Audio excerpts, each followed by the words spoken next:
Thank you.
Experimental Media and Performing Arts Center.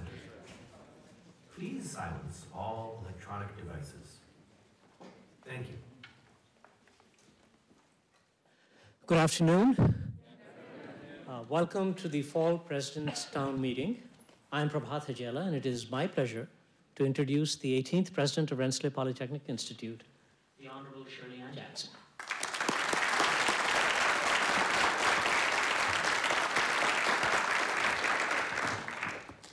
Well, good afternoon and welcome everyone.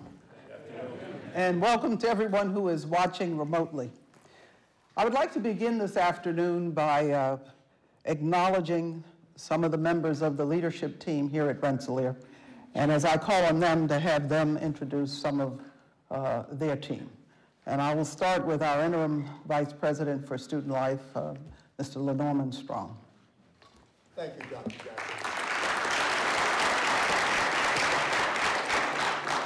There are a number of the Student Life team here. I'm going to start with Dean of First Year, Janelle Fayette.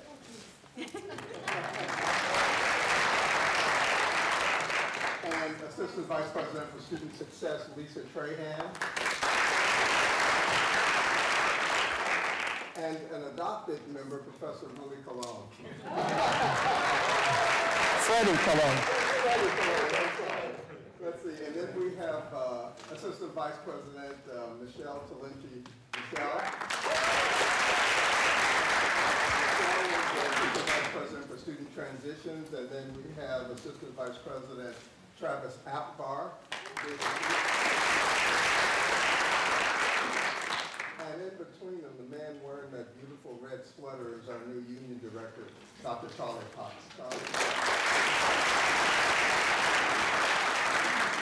And I don't see many more of the senior staff, Dr. Jackson. Okay, thank you. Our Vice President for Human Resources, Mr. Curtis Powell.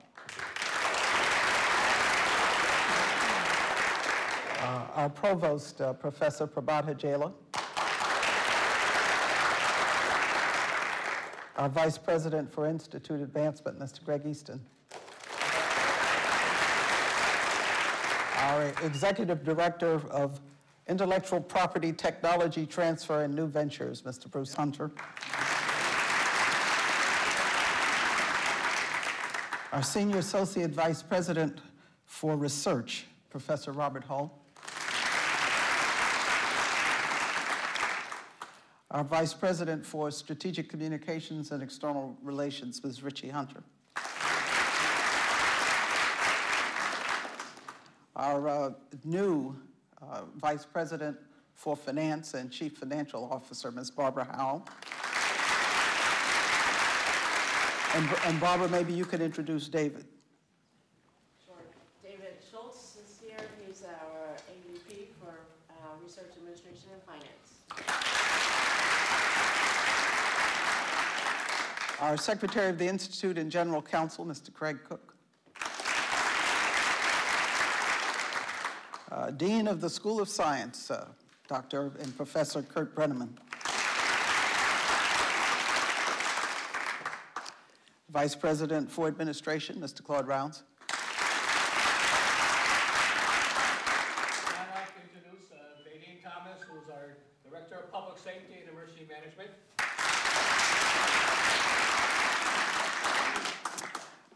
Our Director of Athletics, Associate Vice President, Dr. Lee McElroy. Vice President for Enrollment Management, Mr. John Wexler.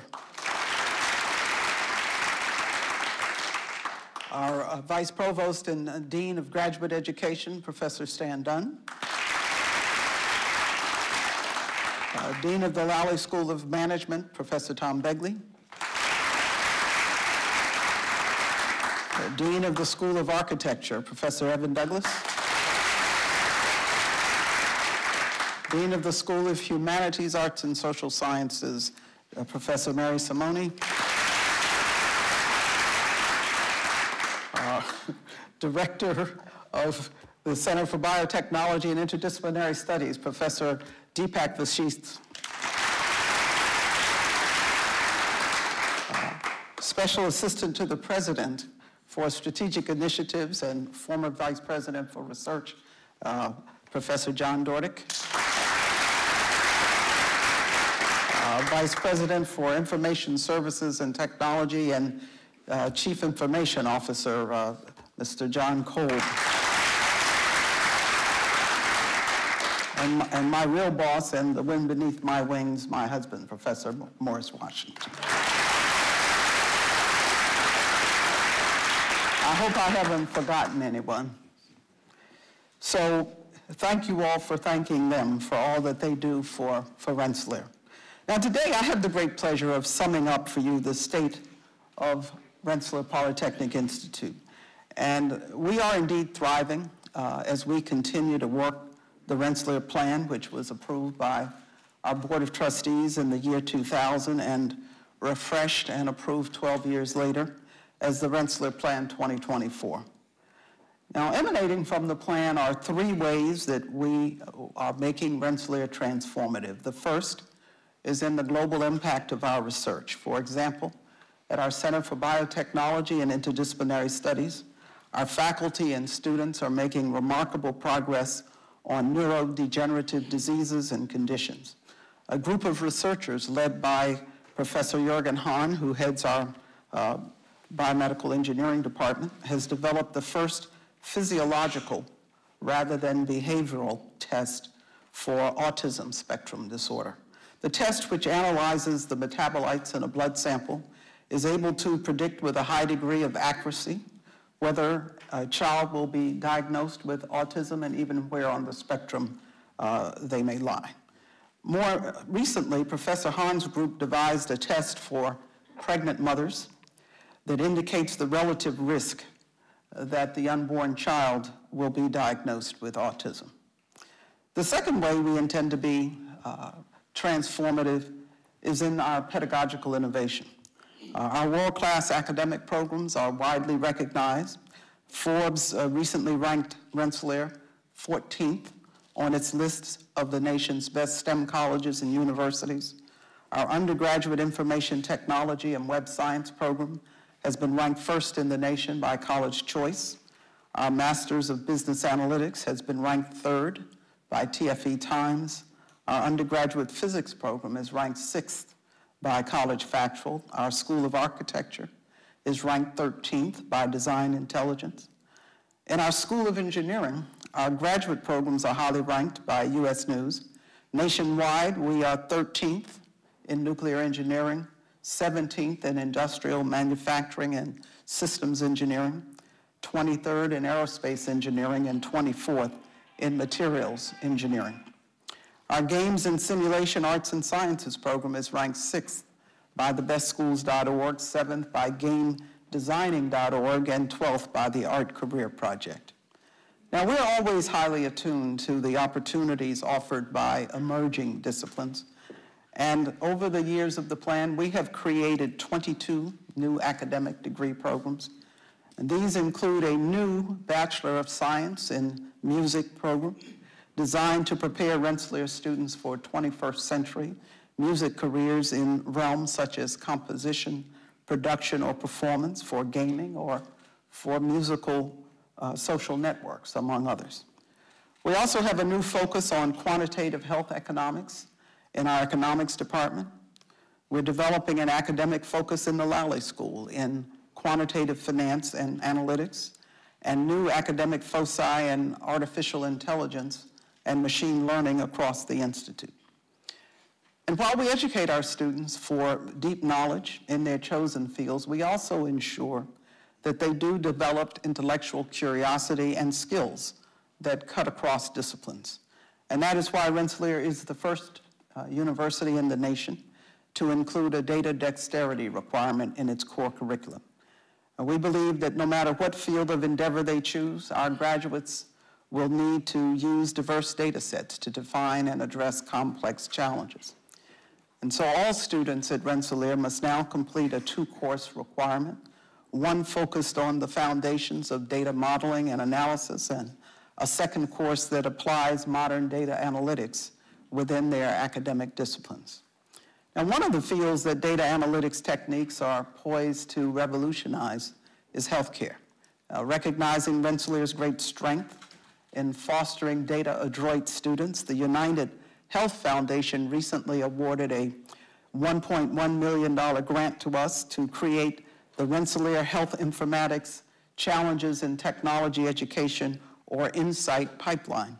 And this pipeline, encompassing both curricula and research elements, is designed to inspire the next generation of healthcare data scientists, as well as data-skilled biomedical professionals and researchers of all kinds. The third and key way we work to be transformative is in the lives of our students. We continue to invest in clustered learning, advocacy, and support for students, or CLASS, which supports our students with both time and residentially based clustering, and which encourages them to develop intellectual agility, multicultural sophistication, and a global perspective. Now, one of the most important examples of time-based clustering is the change in the academic calendar effectuated by the ARCH. After 2 pilots over the past 2 summers, we will have full implementation of the ARCH next summer, the summer of 2019, when all rising juniors will remain on the campus for junior level classes. This summer session offers us the opportunity to expand our curricular offerings with classes that now are not offered every semester or every year, and to give rising juniors the undivided attention of our faculty and of our student life staff. And then, with the help of our Center for Career and Professional Development and the Office of Undergraduate Education, these juniors will choose an away semester that suits their interests, whether an internship or launching a business or a volunteer or research experience, or an approved individual learning experience. And we will encourage all of our students who can to go abroad in order to gain insights relevant to the broader world. So as they pivot to more advanced coursework, the ARCH will help our students to expand their intellectual agility and multicultural sophistication and develop a global view. Now, the ARCH is important because as we approach the 200th anniversary of the founding of Rensselaer, we remain keenly aware of the context, the broader context within which we are educating our students. Now, last January, I had the privilege once again of representing Rensselaer at the World Economic Forum annual meeting in Davos, Switzerland. For the 2 years, I was the co-chair of the World Economic Forum's Global Future Council on International Security. And I was asked to lead a session at Davos entitled The Geopolitics of 2030. And with this session, I was given the fascinating challenge of considering major factors likely to shape the global security landscape a dozen years from now. Now, since all of us here at Rensselaer are focused on changing the world, I thought I would offer you a brief overview of what I said about the vulnerabilities, consequences, and opportunities that will provide a context for all of our best efforts at Rensselaer in the next dozen years. Now, as we know, the era following the Cold War, in which the United States led the international order, clearly is changing, and we are beginning to see broad economic shifts. China and Russia are exerting greater regional influence, and by 2030, there will be a new degree of economic might in emerging economies, including Nigeria, Iran, Egypt, Indonesia, Mexico, and Turkey. And the speed at which a number of them are emerging is unprecedented. Globally, over 2 billion more people will enter the middle class by 2030. But GDP is far from the only determinant of the context within which our students today will build their lives and careers.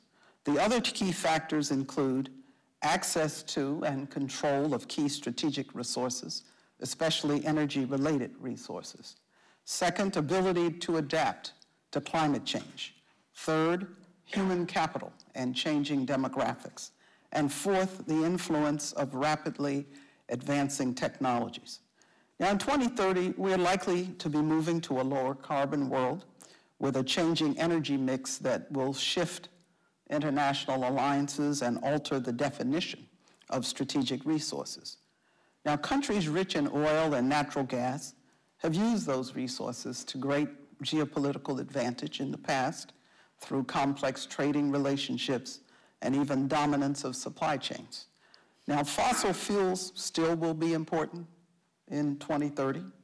However, renewable energy has the advantage of being able to be produced locally and being pushed, and it's being pushed in many countries, while bringing electricity to rural populations in the developing world that never before had it.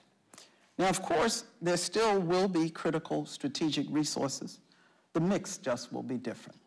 For example, as the transportation sector electrifies, or as people call it, mobility. Materials essential to lithium-ion batteries will be key. In fact, lithium-ion batteries are important in the devices that I'm sure all of you have in your pockets. But here's an interesting set of facts. The production and mining of the requisite lithium, cobalt, and graphite for many of the technologies we use today is currently dominated by a few nations. As much as 54% of the world's lithium comes from the so-called lithium triangle of Chile, Argentina, and Bolivia. 55% of cobalt is mined in the Democratic Republic of the Congo, and 66% of the world's graphite is produced in China. Unless the world identifies new sources or substitutes for these resources, they can represent a security risk. And so the search for new materials is an important challenge, and a challenge for our own Center for Materials, Devices, and Integrated Systems here at Rensselaer and its associated students and faculty. The second factor shaping the geopolitics of 2030 is climate change, which is likely to cause droughts in Africa and to threaten rain-fed agriculture here. And at the same time, as sea levels rise and storm surges threaten low elevation cities around the globe. Now, we've had a series of hurricanes starting this season with Hurricane Florence that shows that coastal regions of the US are not immune to this threat. Now, the larger world also is being affected and may see large migrations of climate refugees and even governments destabilized by natural disasters. But interestingly, there are new natural resource opportunities that are revealing themselves because of climate change. The shrinking ice cover in the Arctic Circle is actually allowing new resources and trade routes to be exploited, including, ironically, an estimated 30% of undiscovered conventional natural gas reserves and 13% of undiscovered conventional oil reserves. And control of these resources and routes is likely to be a source of tensions between the US, Russia, and other nations. Now, the third factor shaping the geopolitical landscape is the diverging demographics between the aging developed world and the developing world, which is experiencing a youth boom. Now, in 2030, the expectation is that the divides already are extreme, with much of Africa having a median population age under 20, while countries in Europe and China, Russia, and Japan have median ages more than twice that. And there are challenges on both sides because aging developed economies may struggle to maintain GDP growth with a scarcity of people of working age. But advances in artificial intelligence and robotics may be crucial to increasing productivity, to help care for the elderly, and to keep developed economies from stagnating. At the same time, artificial intelligence and machine learning may speed up the disappearance of middle-skilled jobs and increase income inequality. And that's a policy challenge for sure. Now, developing nations such as India, Pakistan, Egypt, Nigeria, and Kenya, in contrast, all will have growing working age populations between 15 and 64, and this could be a great economic benefit to them. But it depends on whether they will have the education, opportunities, and infrastructure to take advantage of them. But here is a key challenge to raising living standards.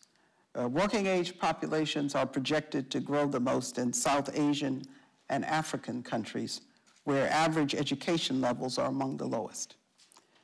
The fourth factor shaping the geopolitics of 2030 is rooted in the technologies of what has been called the fourth industrial revolution. In other words, technologies that are merging the digital realm with the physical and biological worlds. While many technologies of the fourth industrial revolution can be helpful, they also can be weaponized. And some of them include commercial drones, 3D printing, which in fact has produced grenade launchers, CRISPR gene editing, which could facilitate the production of biological weapons, and cyber-physical systems that we increasingly depend upon, but that offer new angles of attack. Now, these same technologies do offer a lot of hope for strengthening what we do in commerce, in human health and welfare, and in industry and industrial processes. And for universities such as ours, advances in artificial intelligence, in immersive technologies, and computer vision, for example, will allow a new approach to teaching and learning. And these same technologies can confer economic strength by building economies that simultaneously can take advantage of the forward thinking and risk taking of the young and the wisdom and experience of older populations. But this will require a new kind of intergenerational compact that Rensselaer represents, or should, where we work across the generations and across cultures, genders, religions, and ethnicities. Now, most of the freshmen that we welcome this fall will be 30 years old in 2030. In other words, beginning to fully grasp their own powers.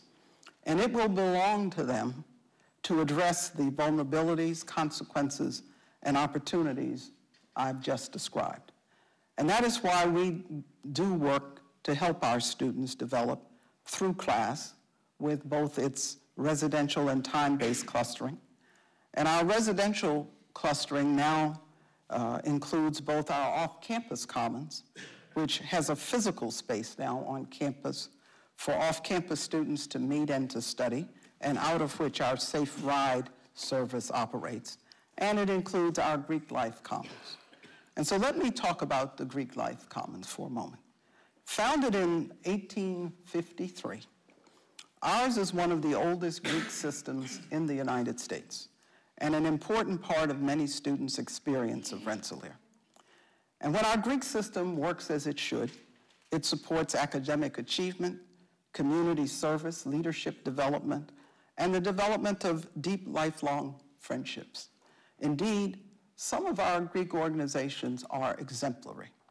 Others, however, have been suspended for various forms of misconduct. Now, we know that nationally, the Greek system is under public, legal, and legislative scrutiny. Dozens of universities and colleges have suspended, and in some cases banned, Greek organizations or whole Greek systems because of incidents related to alcohol abuse, illegal drug use, hazing, sexual misconduct, sexual assault, and acts of racial discrimination and bigotry of other kinds. Now, Rensselaer has not been immune to comparable incidents and behaviors, and some of our Greek houses actually need improvements in their financial stability, physical condition, and occupancy. And so in order to be able to create the space for a discussion, and it's important that we discuss these things, we delayed the start of Rush and established some new conditions under which it could occur. And that Rush now has begun. Now, I have appointed a Greek Life Review Committee to fully and formally assess the current state of Greek life at Rensselaer, to get outside perspectives, and to consider the best path forward.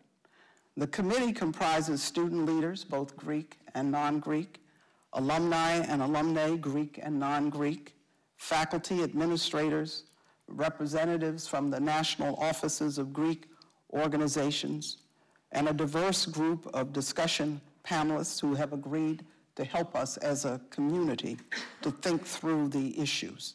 And we also are doing outreach to parents as well.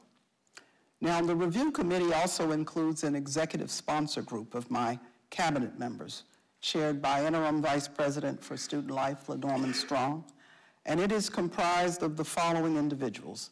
Mr. John Kolb, Vice President and Chief Information Officer, Mr. Craig Cook, General Counsel and Secretary of the Institute, Mr. Greg Easton, Vice President for Institute Advancement, Mr. Curtis Powell, Vice President for Human Resources, and Mr. Claude Rounds, Vice President for Administration.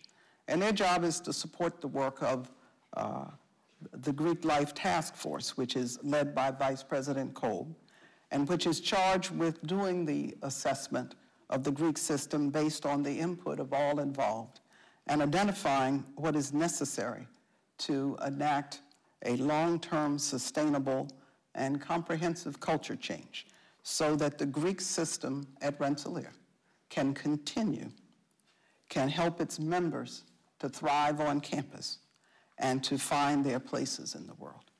The task force will be submitting draft recommendations to me before Thanksgiving with the goal of strengthening our tradition of Greek life for the future. Now, another important tradition here is our 128-year-old Rensselaer Union. And in August, I was pleased to announce the appointment of Dr. Charlie Potts, whom you just met, an experienced educator, administrator, and community services leader, as director of the union. Now, at Indiana State University, he oversaw a range of student life services, including its student union. His many career accomplishments include opening a new 100,000 square foot student union facility, enabling a student referendum for the construction and operation of a $22 million campus recreation center, and the creation of a student leadership conference that brought alumni and alumnae to campus to connect with students. And so we expect great things from him here at Rensselaer. Now, as a result of everything that we've been doing under the Rensselaer Plan, demand for Rensselaer education has never been higher. And after receiving more than 20,400 applications for our freshman class, we brought in some of the best students in the country and the world, the most academically accomplished and diverse class in our history. So Rensselaer truly is transformative, and the Institute is moving along well. And the Institute as a whole is in sound financial condition.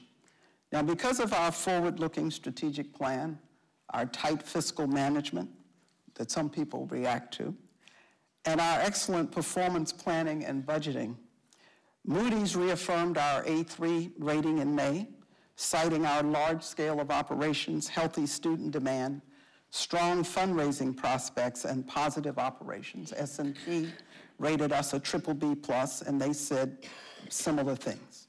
But importantly, while we intend to further strengthen the financial underpinnings of the Institute with our recently announced capital campaign, we are coming off a particularly strong fiscal year, 2018, that reflects our continued prudent financial management, our strong student demand, and our overall growth.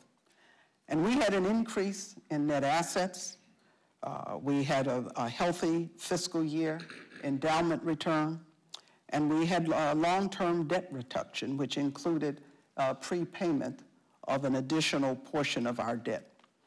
And as a result, what had been promised, what was called the crossover, where our debt exceeded the endowment by over $100 million about 2.5 years ago, I committed that we would create a crossover within 3 years' time. And we did it a year early, namely the endowment and the long-term debt were equalized as of June 30th of 2018. Moreover, there was a reduction in our defined benefit pension plan liability. We've been taking a number of steps to reduce forward liabilities of the plan. And we had an exceptional external operating result of over $23 million based on strong revenue growth driven by strong student demand and by increases in gifts. Now, ongoing expense management efforts have limited our expense growth, and we ended up with positive cash flow from operations, even as we had an increase in contributions that we made to the defined benefit pension plan. Now, to continue this forward momentum, as you know, a little over a year ago, we launched a $1 billion capital campaign, Transformative Campaign for Global Change. Now, the campaign has 3 pillars designed to ready Rensselaer for its 3rd century. The first pillar focuses on our students, with the goals of increasing student scholarship and with that enhancing the student experience through bridging the gap, that's what we call it, and bridging the gap between the students' full need and the available financial aid. Now, a week ago, we held a scholarship gala in New York City that celebrated the launch of our new Bachelor of Science degree program in music with a wonderful performance of the Rensselaer Orchestra at Carnegie Hall. And that gave us a chance to thank a number of our major donors. And although the challenge for our students' financial aid needs still remains, I'm pleased to tell you that the gap is narrowing.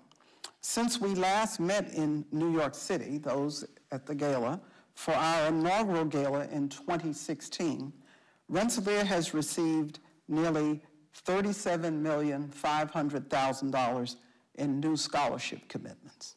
And in total, commitments to bridging the gap now exceed $100 million, due in no small part to the generosity of our alumni and alumnae, our friends, our own Rensselaer community, and our partners, our industrial and foundation partners. Our second pillar is endowing more faculty chairs through the Faculty 500 so that we can attract and retain the very best academic talent in the world. And in total, commitments in support of the Faculty 500 have reached $50 million. Now, our third pillar is building out the campus to accommodate our growth. The campaign will allow Rensselaer to expand our Johnson Engineering Center and ultimately to build a state-of-the-art Center for Science. Now, to support the remarkable robustness of our athletic programs and all of the leadership development that emanates from them, we look to complete, as the campaign allows, the second phase of our East Campus Athletic Village. Along the way, we will reconfigure our historic West Hall to accommodate practice rooms and teaching studios for our expanding music programs. We also will renovate, upgrade, and expand housing for our students, both undergraduate and graduate students. Now, I want to thank the people here who have contributed to our campaign, especially the cabinet, but also our faculty and students. And since the launch of the campaign, Institute leaders and I have been traveling across the United States and around the world to engage with the larger Rensselaer community. We have hosted events in New York City, in New Jersey, Washington, D.C., Boston, Florida, and in Silicon Valley and the San Francisco Bay Area. Internationally, we have visited with our alumni and alumnae in Dubai, in Zurich, in Shanghai, and Hong Kong. And it has been an exciting journey and gratifying to see how much interest in and support for Rensselaer Polytechnic Institute exists around the world. So many alumni and alumnae, parents, friends, faculty, and students are so invested in the future of Rensselaer that I can say with full confidence, we are nearly 200 years old, but the best is yet to come. And now here's something I want you to really come with me on here. You know, before I close, I'm going to speak to the fact that just within the last week, we have witnessed a spate of unfortunate and tragic incidents. Most notably, the slaughter of people at the Tree of Life Congregation Synagogue in Pittsburgh, Pennsylvania, the shooting and killing of 2 African Americans at a Kroger's grocery store in Kentucky, and the mail bombs sent to a number of political figures and government officials, driven by hatred, difference, and disagreement. Now, there are others, from a church shooting in South Carolina a while back to a nightclub shooting and a school shooting in Florida to a shooting at a country music concert in Las Vegas to a congressional shooting on a baseball field in the suburbs of Washington, D.C. And there are any number of other incidents across the country. Now, these obviously have been perpetrated by disturbed individuals. But many are driven by animus of various kinds. And these things are very disturbing and not reflective of how we view ourselves as a country or as a university community. But they are occurring. And therefore, before I finish what I have to say, I want to ask all of you to stand and join me in a moment of silence in memory of all the victims of such violence.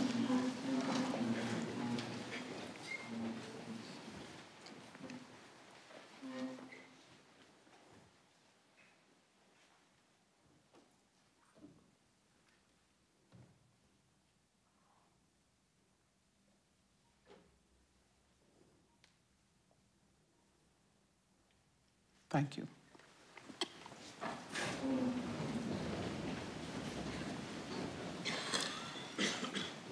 It is important that we remember that we are one Rensselaer, that we all are part of this community, and therefore we respect all members of this community. We value different perspectives, and that is important in a community like ours.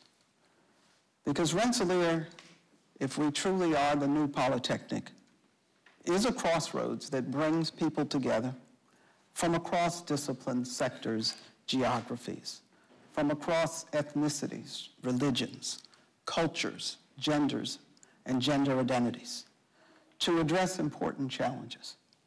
Now, our being such a crossroads is what animates and what we really mean by intellectual agility and multicultural sophistication and a global perspective. And as such, we are reflective of the world at large, the world into which our graduates will go to build their careers, to live out their lives, and to impact society. The values we espouse and how we live our lives can have great effect in the world. And therefore, expressions of bigotry, hatred, harassment, harm to others must not be tolerated, because that is not who we are. Now, irrespective of specific university policies in these regards or official statements, it is incumbent upon all of us to understand that Rensselaer is the home of all who come here to learn, to live, and to work. And as such, it is critical that each of us treat each other with respect, empathy, civility, and kindness. And this will ensure that the lived experience of each of us here, regardless of differences of opinion, reflect these attributes and reflect how we each would want to be treated. Now, if any member of our community feels that they have been subject to mistreatment, there are many avenues of redress available for students. Some of those avenues are their class deans, dean of students, vice provost for undergraduate education, vice provost for graduate education, the provost, the counseling center, and the office of the Vice President for Student Life.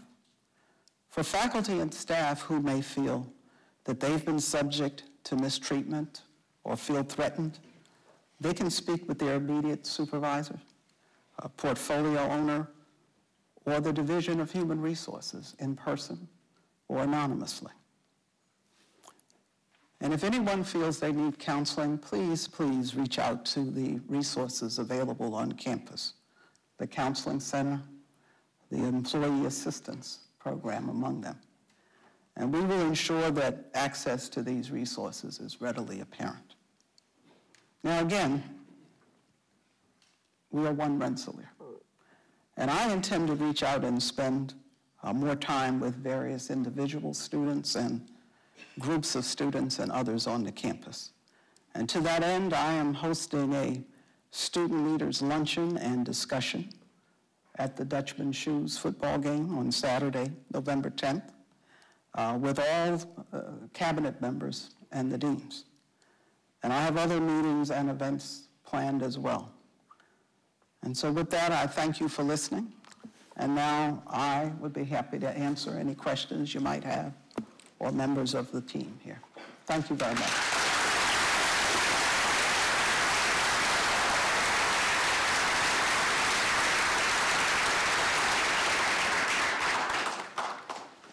Questions? Yes, please.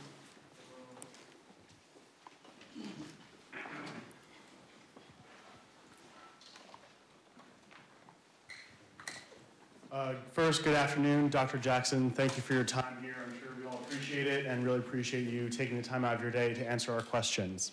In the morning of September 23rd, an RPI alert went out. It was issued stating a student had been assaulted off campus the previous night, quote, due to his ethnic background. At the time this came up, I heard from a few students who were concerned that the RPI alert was not sent until a significant time after the incident. Last night, a shooting occurred at the corner of 16th and Hutton Street, a few blocks off campus, but at this point, an RPI alert has still not been issued for that, even though it was so close to us. To clarify, from the Troy Police Department, this wasn't a premeditated act. There was a woman driving and a car blocking the street. She honked at the car and the person started shooting at her. I was wondering, is there any plans for the RPI alert system, making sure it is more efficient in the future, if it's getting updated, anything like that? Well, let me first turn to our Director of Public Safety, Vadim Thomas, to talk about the incidents, and then I'm going to turn to Claude to talk about the alert system. Please, Vadim. Thank you, Dr. Jackson. I appreciate that. The two incidents that you described, specifically the confrontation that the student had, we were working very vigorously in investigation. We didn't want to give a heads up to individuals that might be looking to get away with that assault, and that's what kind of slowed down the RPI alert. We also believe that we had a pretty good idea who had done it, and it's not going to be a crime trend we didn't think was going to be taking place again. But we decided, and probably in abundance of caution, to send the RPI alert out just to let the community know why that something took place. You're going to see more and more RPI alerts coming out because the philosophy is we're trying to put out as much information out there for the student body as possible. Some things will be seen as being important to folks, others things will not be seen as being important, but we're going to be utilizing RPI alert more and more to get more and more information out more than before to the student body. In terms of the shooting yesterday, that shooting, contrary to what you've been told about, it actually was not a senseless incident that was not planned.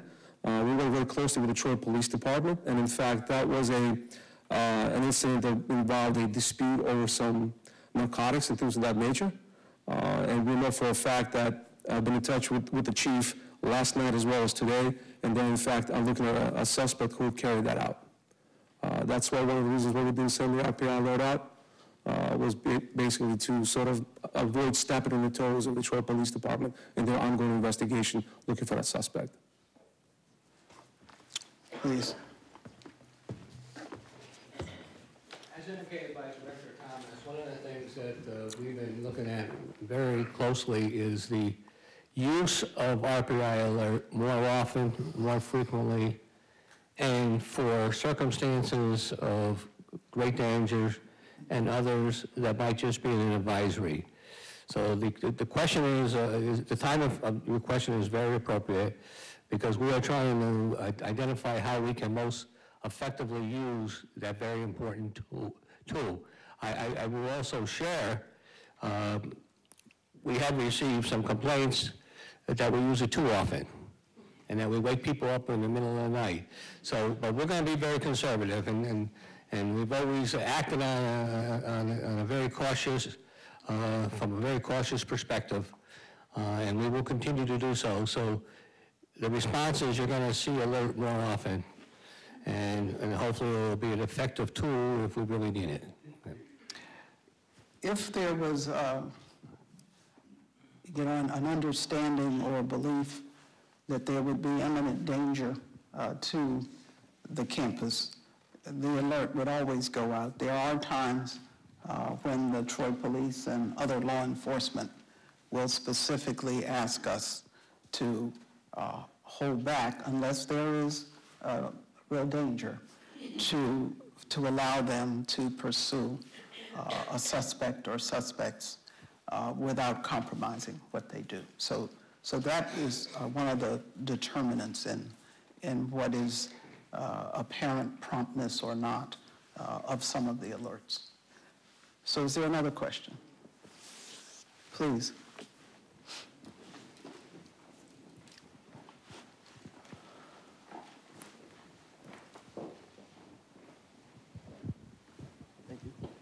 Good afternoon, Dr. Jackson, and I also would like to thank you for your time. My question is pertaining to the summer arch program. What is the specific reasoning for mandating students to live on campus for a 5th semester during the arch and paying room and board? And specifically for Greek students to move out of Greek housing and into student housing and pay elevated rates? Well, let's not conflate the two. Let me talk about the basic philosophy is twofold. One has to do with reclustering in order to carry out specific programming with and for the students and having them on the campus to do that and to be able to give them the attention and the programming that they need. Now, the Greek system is one that is still under review, and until we have our hands around exactly where we're going with the Greek system, and until we have strengthening of the Greek system overall, particularly with the fraternities, then it is a premature discussion to talk about what happens relative to whether students, as part of a residential clustering, stay in those houses. And so it's not a decision we're going to make till we're finished with the full review and what happens to recommendations that come out of the Greek system review. Please. Good afternoon, Dr. Well, let's let you get a microphone. I can just yell. No. This is good. It's in front of you. Good evening, Dr. Jackson. My name is Daniel. I'm a senior here. I know for a fact that students were barred from living in Greek houses during the arch semester 2 years ago in my sophomore year when the arch was first announced. That's correct. Given that that was in place before the creation of the task force and the whole fiasco that we're seeing with the Greek system nationwide and on campus. That's right. Was there a reason for it being barred then? Yeah, the low occupancy of those houses. And, the ability to provide the kind of oversight that we feel we need and needed. And those were the reasons. Coupled with what I've said about what our intent is with the clustering. I see. There's one more follow-up question. I know this is a major concern for most students as well, but what's actually being done to secure positions with companies for the arch semester away, since I know that most of our peer institutions that do something similar have allocated positions for it? So let me let Dr. Michelle Talinci-Michelle catch you up with where we are. So as many of you are aware, we have built our employer relations team. So we have a pretty solid team that we're growing that have really been working hard in building metrics to look at where we need to grow our efforts. Right now, we have a pretty active database of co-ops and internship opportunities that already exist because our co-op program has been active. And we're working closely with the schools to identify areas in which we need to grow. So part of the employer relations strategy is to build liaisons with the schools to make sure that we're getting a sense of what students need and kind of go back and reach out to employers to see what employers need and make those matches. So we're really working hard to build that team, and the metrics are certainly in place to make sure that we're meeting full capacity for our students. But it's also true that we have hired additional staff to work with the Center for Career and Professional Development we actually to identify those opportunity pathways. That's right. We actually had 3 people start this Monday, so we're really excited about the growth. Yeah, Curtis, I don't know if you want to make any comments about that. Okay, very good. Please. Why don't you pass the mic back to him?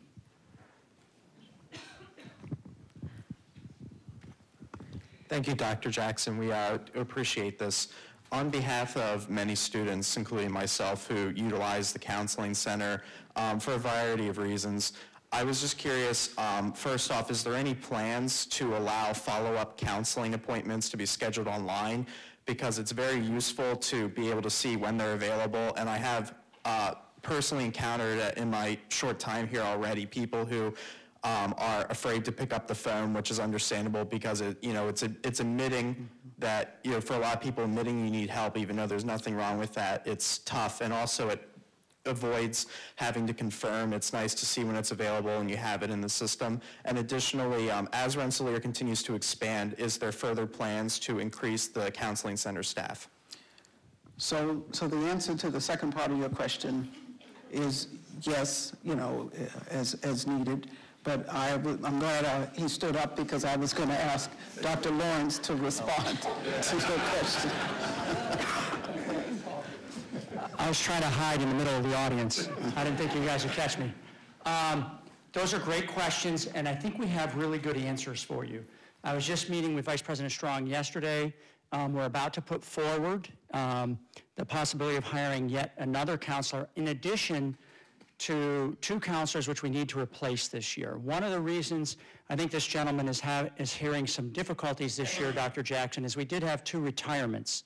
One retirement and one young lady who's starting a family moved to New York City and so left us. We'll be replacing them within the next several months. So we'll have 2 additional counselors. Then we have plans to add yet another additional counselor as the demand increases.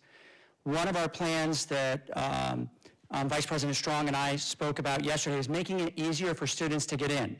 And with his experience over at Cornell University, he saw some things there that we are going to employ here, which is we're going to have these new counselors out in the community. They're going to have drop-in hours in different facilities in the community to make it easier for students to get in. So we're really excited about having that start. We hope that'll be started certainly by next fall. We hope even sooner. So there are plans to do that. Each of these new counselors will also have online portal appointments which students can see, which we just started last year with our triage counselor. So we think we can answer each one of those questions in a very affirmative and supportive way. It may take us a few months to get everything up and running, and we hope you guys will be patient with us as we get that done. We appreciate that because there's so many great people here, and it's a shame when they're restricted if they're struggling, so thank you. And let me thank you for asking the question. I mean, it's a very important one. Thank you. No, thank you. Other questions? Yes, please. Good afternoon, Dr. Jackson. So we recognize that the president can ultimately make any personnel hiring or firing decisions at RPI, but you still could allow a vote from the executive board. So why did you appoint Dr. Potts without the E-board's vote? I think there's been some confusion about that process. And so, Curtis, I think you and LeNorman need to speak to that. Yeah, thank you for that question. As you know, on the e-board you have 23 individuals. And in that process, the PU and GM selected a group of individuals from the e-board to interview the candidates. And we provide training to those individuals. They participated in the process, and that's how the selection was made. They put their input in, as well as our cabinet, academic deans across the board, and we had another group of institute-wide constituency group who also interviewed the candidates and provided input. So after we got all the input, Dr. Potts was the selected individual. Key to the process was ensuring that we had the inclusion that Mr. Powell just spoke about, but also we have processes that we normally use. We changed those a little bit so that there would be better inclusion, and students were actually invited to join interview panels that previously had been totally administrative. So we thought that those 2 processes were very helpful. At the same time, we're still working to come up with approaches in the future that will help us to be proactive in our relationships with students, and we'll begin those conversations with Dr. Potts and student leaders very shortly, because we need to align the present Rensselaer Union Constitution with the bylaws of the Institute, and we believe that by cleaning those up and making sure that our processes are in critical alignment, that will avoid the kinds of concerns that we had this last time. Travis, do you want to add anything? And I do think there's a little confusion there about the e-board because, I do know that if you're recruiting for an administrative assistant or a professional within the union, the e-board is specifically engaged in that. This was an institute-wide leader. So we had to expand the individuals that were interviewing this candidate. So it just cannot be one group interviewing and providing that feedback to the administration as to who should be hired. So we expanded that to the campus constituency groups. I would just ask that you give Dr. Potts the opportunity to show you how much he cares for students and the things that he will do. Thank you. Thank you, gentlemen. Yes, please.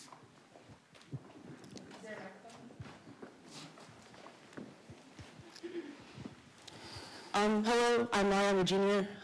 For those of you who don't know, last year we had an incident with posters that were being put up on campus that said it's okay to be white.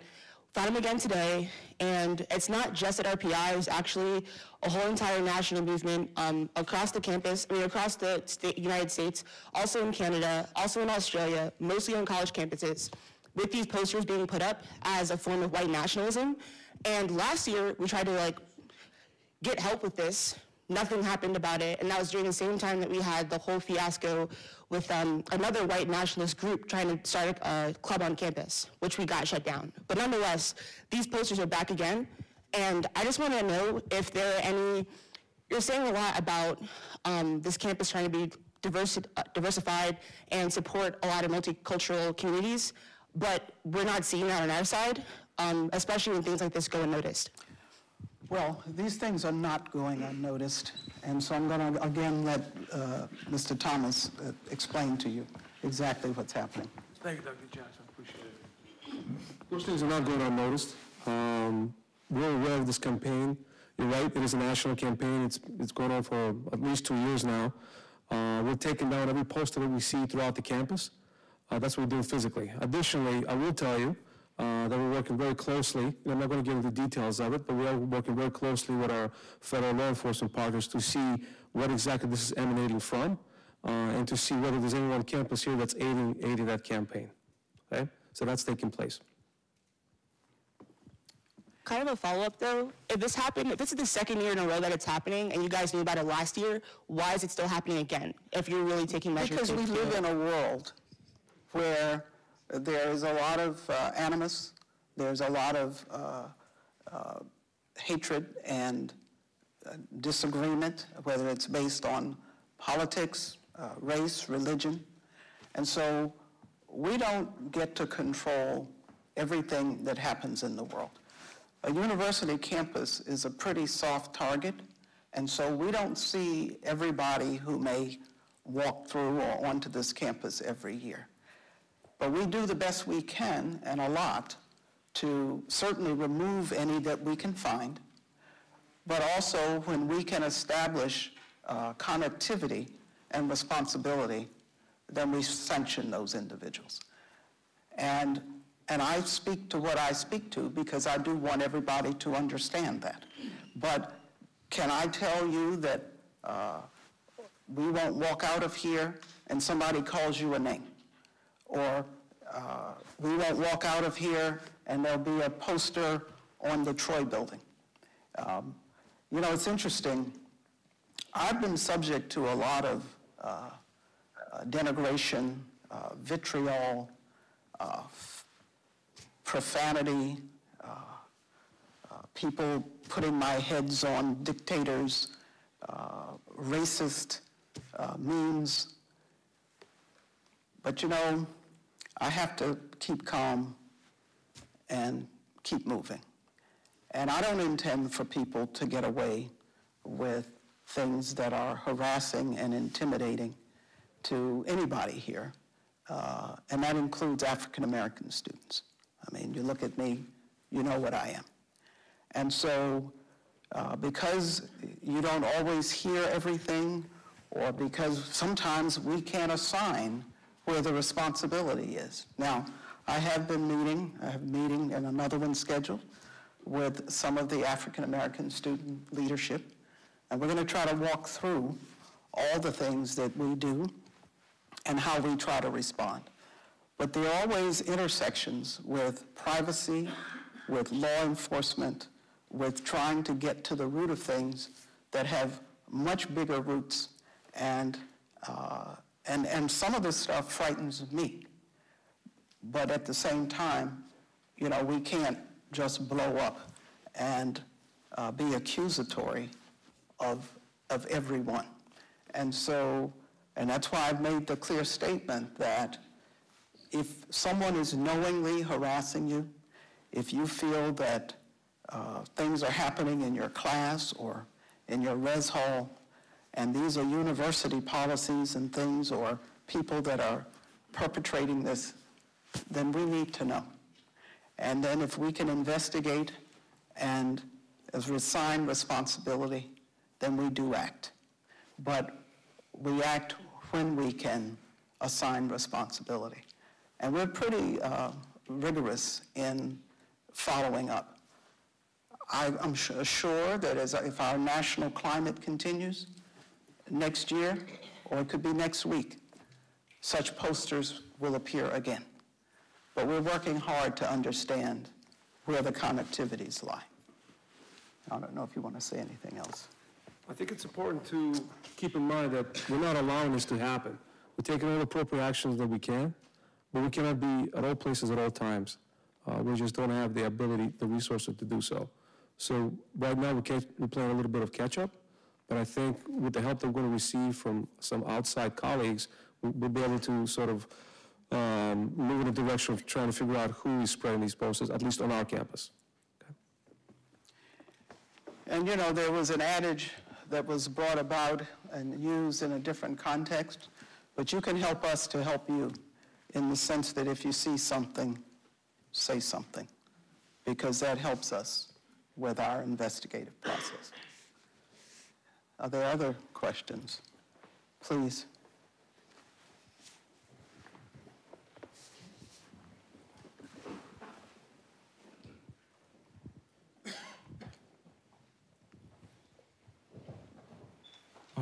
Hello, thank you for your time. I believe, not to drag too much on about these posters, I believe I was the first student today to see the posters and report them. I contacted public safety. Thank you for doing that. Thank you. And BART, and thank you to everyone in PubSafe, and thank you to everyone in BART that reached out to me. But we, as a multicultural community, alerted people that this was going to happen. It happened last year. It was publicly posted on many internet forums. And I believe that we talked to many members of the administration that this was going to happen. And still overnight, nothing was done to prevent their posting. We can't. That's what I think we have to come to an understanding, that unless we're going to ring fence the university and post someone at every 2 feet, and if someone internal is linked to groups externally and print out these things and post them, it is very difficult to stop them.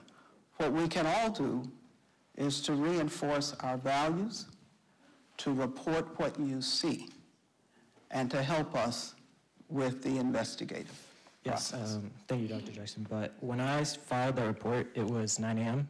First classes at RPI start at 8 a.m. And I was very surprised to find out that no one from public safety had gone out, not preventing it, but also clearing them, once they've already been on campus. It was 9 a.m., and 15 minutes after I filed the report, I walked back from the Troy building all the way to public safety, and tore down the majority of the posters myself. I did not see any officers on campus till like past 10:30.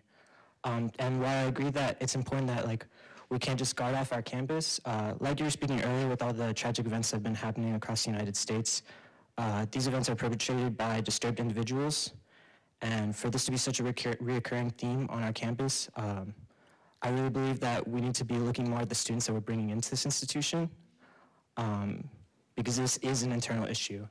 And we really need to be taking a higher look at who we're allowed to enter our community. Taking a look at the students we bring in, tell me what you mean by that. I mean, yeah, mainly like the application process. Like, I just can't believe like coming into this community from like a very diverse community, from a very like multicultural community, to moving here to the Rensselaer community. I just don't understand how there can be so much like white nationalist sentiment within a community that prides itself on multicultural sophistication. There needs to be, like, these people need to be caught in our application process. We cannot allow these people to continue to enter our community. Thank you. Well, there are times, and I can understand your concern, but most of the time, we don't necessarily have any hints that people will espouse any particular racial point of view.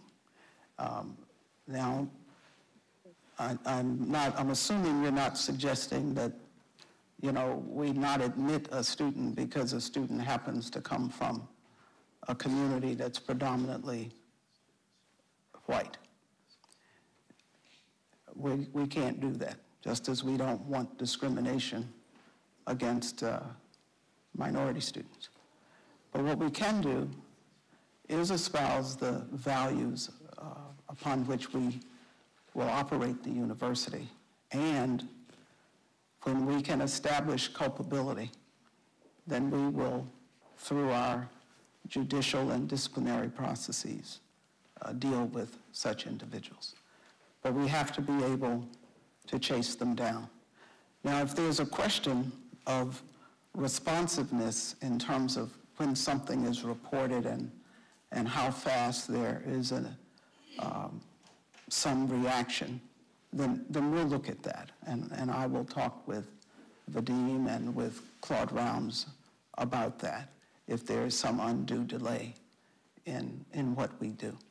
But it could also be that people, and I'm not making excuses for anyone, that people are finding them elsewhere and removing them, and they may or may not have gotten there. But we'll look at this question of responsiveness. But I do want not to create an undue expectation that we can stop every incident and that we can tell who's going to behave how in our application process to say. And because someone has a point of view that's political or otherwise, that's not going to be a basis of our not admitting them. But if people act on certain things in ways that are harmful to our community, then we are going to deal with that. And so that's really what I'm trying to get across to you. But there's no way that we're going to have every student treat everybody the way they should, but we try. And I will say to you emphatically that if we ever find that a staff person or a faculty member mistreats a student, they're dealt with pretty, let us just say, substantially.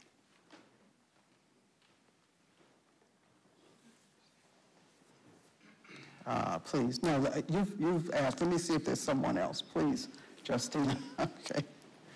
Good afternoon, everybody. I see a lot of really familiar faces in here. Dr. Jackson, thank you so much for creating this platform. I do want to comment on the idea of one Rensselaer. Unfortunately, I think it's an ideal that we can strive towards, but we're not there yet. And I really resonated with the what Director Vadim Thomas said, that we can't all be everywhere. But I see a lot of really influential people in this room, a lot of faculty and staff members. And although we can't get every single person that does something, we can create training modules and give the students and faculty and staff members the knowledge they need when they enter Rensselaer to make sure that they are properly equipped to have these conversations and confront them when they happen. So I know there is Skillport training on unconscious bias, and I encourage every single person in this room to go through that training, because if we're all working together to create an inclusive Rensselaer community, you all have access to that resource and you should take advantage of it. And also I'd like to push that training, diverse and cultural sensitivity training for all of our first year students, because although we might not be able to screen them when they're coming into Rensselaer, we can set that community standard for what is and isn't expected and let them know that once they're here, it will not be tolerated. Thank you.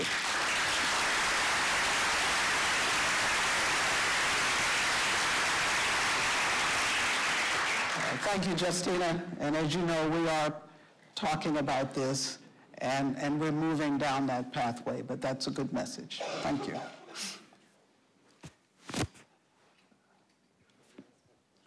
Please.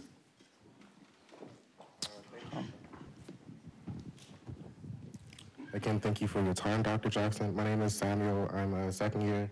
You stated in the beginning of your presentation that the students here were thriving at Rensselaer, and I don't believe that the underrepresented students are actually thriving. So I would like to know how you have been measuring this success, and also what is going to be done to make sure that the students are actually socially and culturally having a successful experience at this institution. Well, let me mention a couple of things. As you know, we've hired a director of multicultural affairs who's going to be given a portfolio and an expanded one to work with students on, how to navigate. We have hired, and that person will be starting shortly, a dean for underrepresented minority students' success to look specifically at underrepresented minority students, look at each student and understand how they're performing, what's happening with them, and to ensure the right kind of intervention strategy. We're going to be doing the kind of education and training that Justina talked about. We've actually already begun it with swaths of the staff, but her point about doing it early on, and we do some of that, but we can strengthen what we do relative to first year students as they go through. Having said that, then we want to try to understand more what's at the root of what's happening with students. Success here is a two-way street in terms of what we do as an institution, and I'm saying there's more that we can and should do. But it also depends on the student, and they're also reaching out and how they, let us know how we can help them. And so I know sometimes it's hard for students to say they need help, whether it's psychological, academic, even health-wise. There are statistics that show that underrepresented students don't use health and counseling services as much as some others. And so this question about people reaching out if they need help is something that we're really looking at. But we have put into place certain structures which we're still fleshing out. And it is my hope and intent that through discussions with people like Justina and others, that we get a clearer understanding of what the responsibilities of these people need to be to provide the kind of support that you're talking about.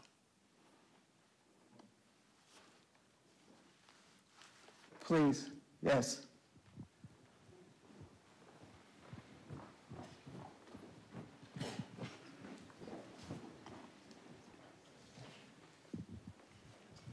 Hello, my name is Johnny DeVersa. I have a follow-up question about summer housing.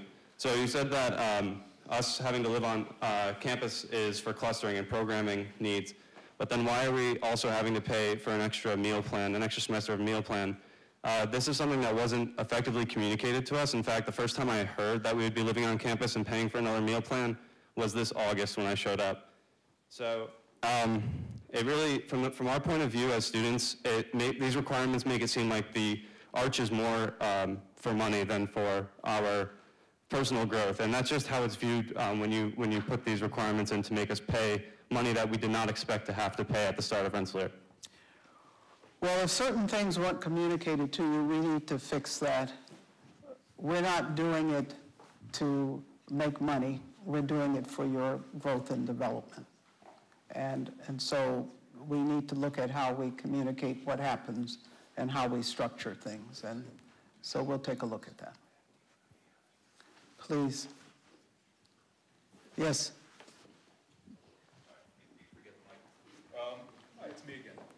Just continuing on with the communication angle, there really seems like there needs to be, thank you very much. It really seems like there should be really a single person who operates as a direct line of communication between the student body and the administration, whose essentially sole job it is to talk to students in various circles of campus and then talk to you.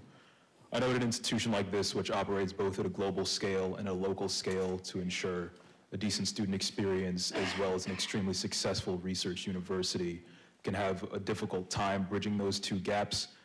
A lot of times they are pretty far separated from each other. So why is there just no position within the administration that operates in that sort of role? Because there are people in the administration who operate in that role for each class. There is a class dean for each class.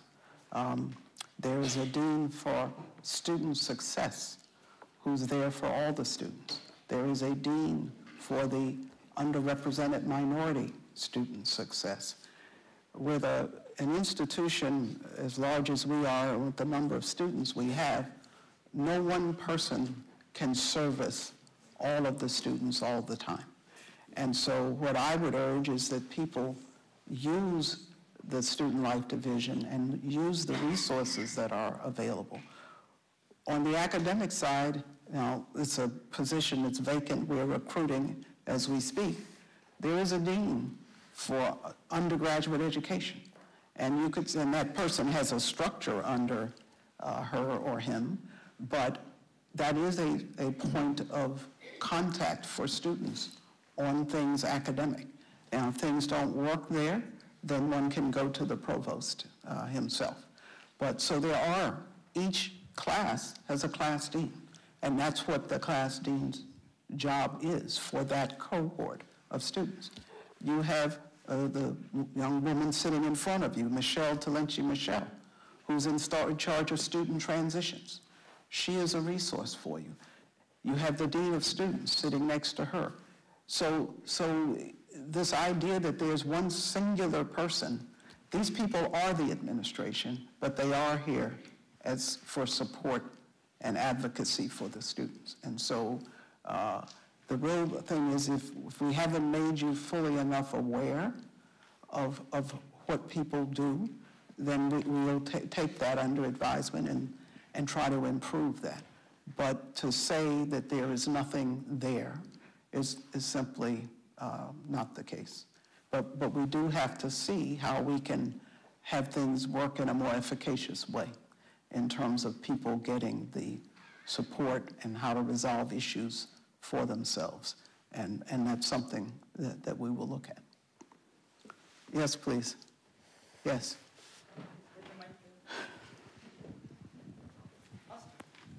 This is a question about housing in general. So I'm in RA on Freshman Hill, and I've noticed that there's a lot of problems with the Freshman 5 specifically regarding just generally needing updates. And so I've heard through the grapevine that there's a lot of money, or there's talk of money being put in toward developing ECAV and sports stuff. We're not really a sports school, but also I've also noticed that every single year we get more and more students. My class is 1,700. I think this last freshman class is 1,900 or something crazy like that. No, it's not 19. Nonetheless, what I'm saying to you is student housing needs a lot of improvement. It needs updates. And so it's cool to build new stuff on campus, but if the things we already have are being neglected, that's a problem. So just wondering what your plan is to update, if you have one, to update all of the, or at least... We have one. Let me let Claude speak to you. Thanks. You know, it's helpful when you all ask a question that you don't add a pejorative piece to it, because then it's easier to have a good conversation. But Claude, please. I'll begin by just referring to the comments that the President made regarding the campaign, because one of the 3 focus points of the campaign will be build out the campus. And in that regard, there is a plan for new and expanded student housing. In addition to that, every year we have a rolling renovation plan where we will take resident halls out of service to completely renovate them and upgrade them. And then we also go into the other resident halls and do annual upkeep, painting, environmental improvements, okay? So we are investing money on an ongoing basis every single year in our resident commons. We're about to undertake planning to look at projecting the housing needs out over the next several years and look at, you know, what additional housing we may need to bring online, even as we're looking to ramp up the rolling renovations that Claude talked about. And so that's something that we specifically are looking at. And we haven't started anything with the East Campus Athletic Village. And in fact, changes or additions we might make are dependent on getting specific gifts for what we would do.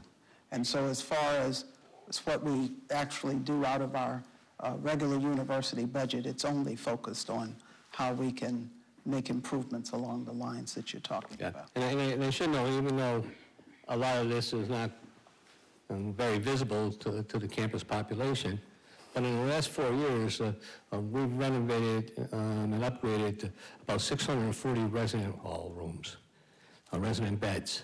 So that's quite a bit of work on an ongoing basis, and we will continue that. Yes, please.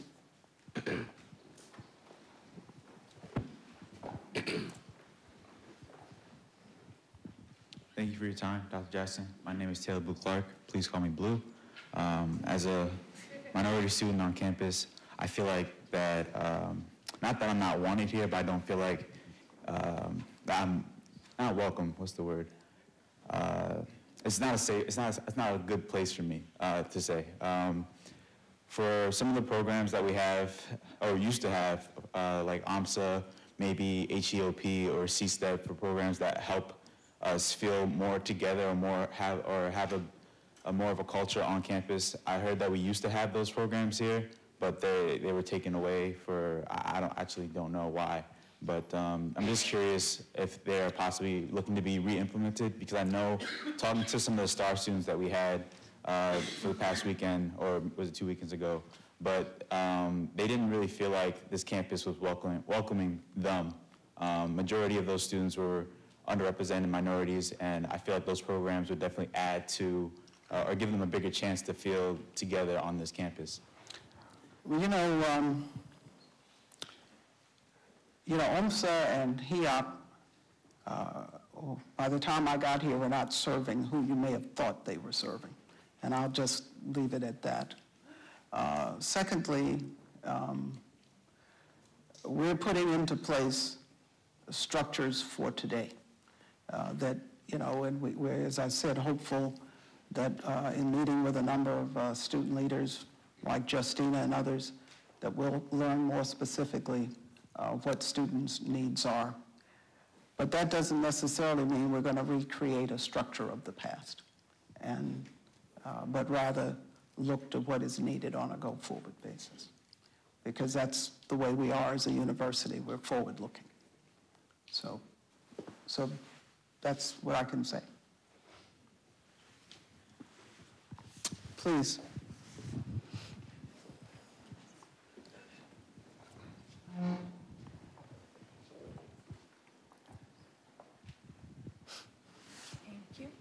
Good afternoon, everyone, and thank you, Dr. Jackson, and your cabinet for all being here and fielding questions. Just to introduce myself, my name is Stephanie Warner, and I'm the current Grand Marshal.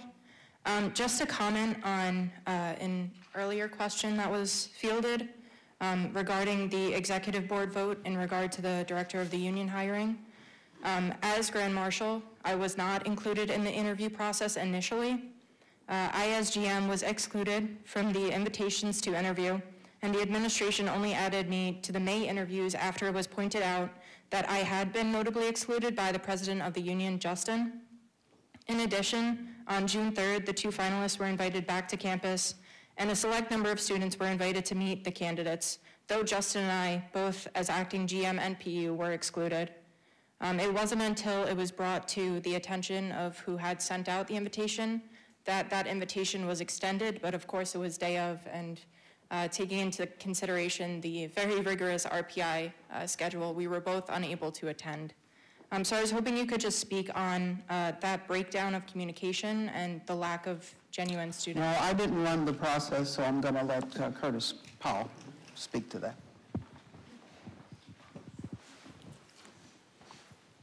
Where's Dr. Lawrence? You know, I'm going to have to get online and sign up for one of your counselors if people keep talking about the union. Well, let me just say this. We've hired a director. It's over. He's right here. Charlie, would you stand up? Some people don't seem that they don't know that. Here you go. That's Dr. Potts, okay? Now, to go back and say, oh my God, I wasn't invited. You were invited. We didn't invite you initially. We didn't have your email address. We didn't have that information on. Once we got it, we sent it out and we invited you. So we do make mistakes. We made a mistake. We didn't invite you, but we did. I don't know what more you want. May I comment? Sure. So whereas I do really, really appreciate Dr. Potts, we get lunch every single Tuesday, and I enjoy that hour with him. And I'm very grateful to have him, whereas I do think that it would be a little bit silly not to recognize the breakdown that did occur, especially moving forward.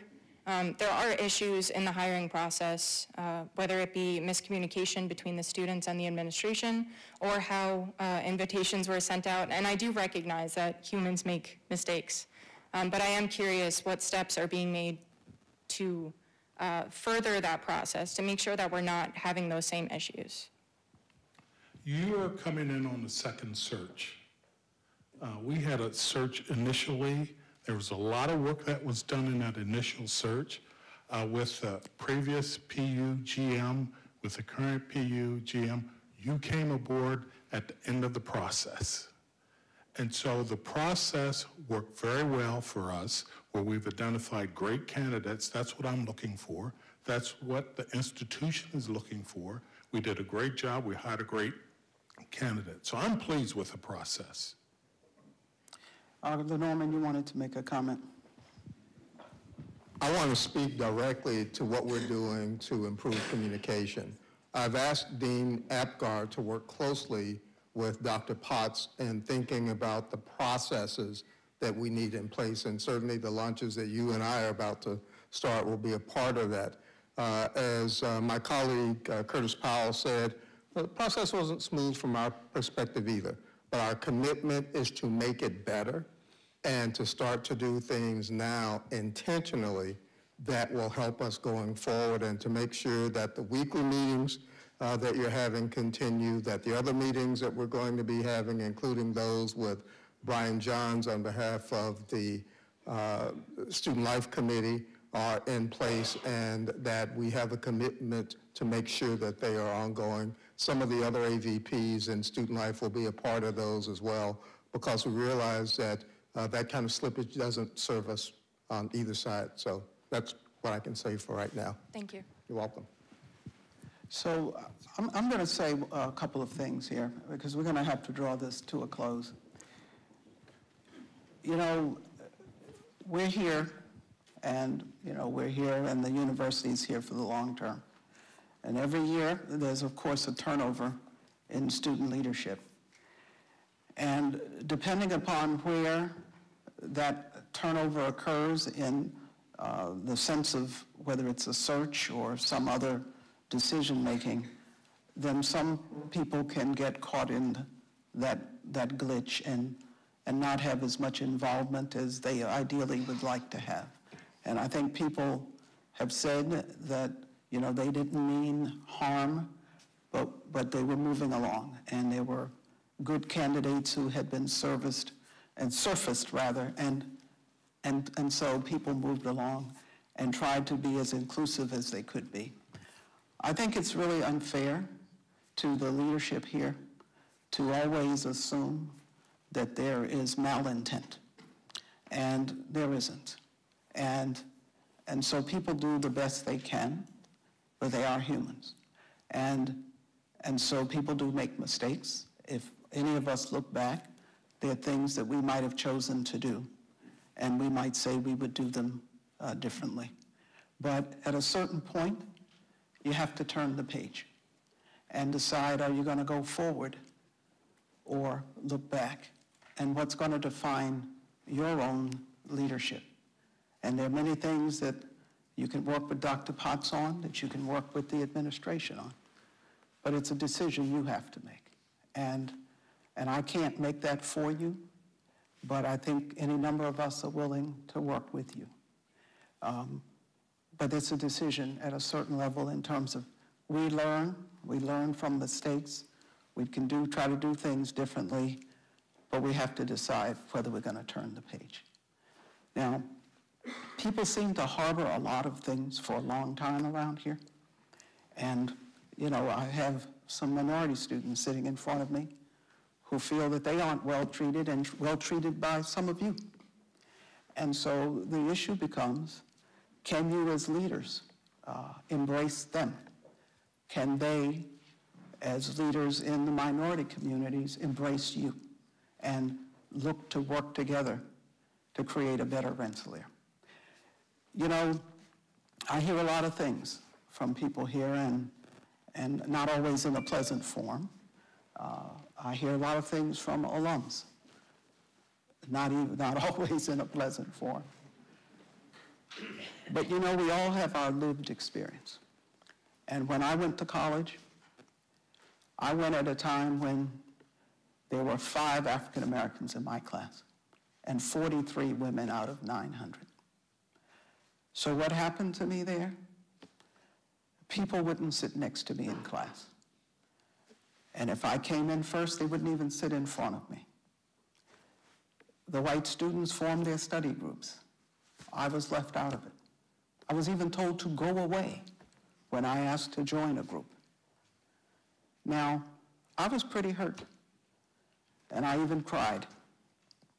But in the end, I decided I would go back and do my physics problems. But my real message is that I had to decide, was I going to let this wear me down, or was I going to move ahead? Was I going to carry bitterness with me through my career? Or was I going to try to judge people as individuals? And I decided the latter. And I would just hope that on a number of these stumbles and stumbling blocks, that we can all turn the page. Because it doesn't do any good to keep rehashing things over and over again. I had some pretty horrific experiences. I've only told you a thimbleful. But I'm not going to let those sorts of things define my life.